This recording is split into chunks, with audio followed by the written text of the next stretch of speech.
Le réseau de femmes leaders du secteur minier a récemment organisé une journée d'orientation académique dédiée aux étudiants. Divers professionnels du secteur ont partagé leurs expériences et conseils avec des étudiants intéressés et curieux.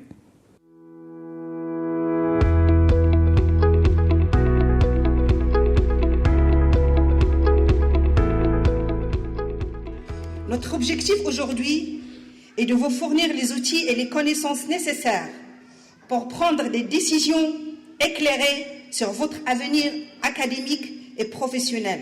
Vous savez, le secteur minier paraît comme étant fermé à la diversité femmes. Ça, c'est un défi qu'on a aujourd'hui, c'est d'augmenter le nombre de femmes, surtout dans les mines. On n'habitue pas les étudiants à faire de la recherche et à être autonomes.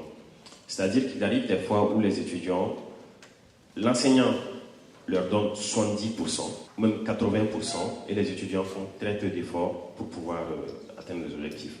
Ce qui fait que lorsque vous les recrutez, il y a d'abord ce problème qui est là.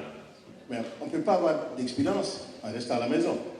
Et c'est pourquoi je profite de cette occasion pour implorer les autorités à lever la suspension sur les permis au Mali. Ça fait presque 2 ans, il n'y a pas d'activité minière comme telle par les jeunes. Comment est-ce que les jeunes doivent trouver les lieux de stage? Comment? Au nom du réseau des femmes leaders du secteur minier, je vous remercie pour votre participation à cette journée.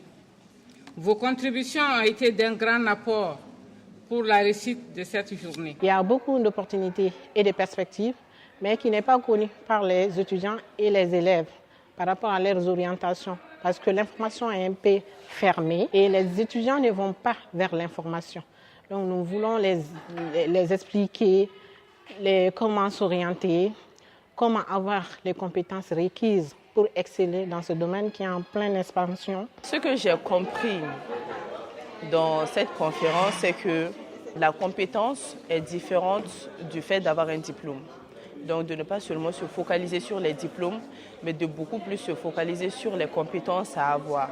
Cherchez à connaître les compétences dont vous aviez besoin en fonction du travail que vous voulez faire.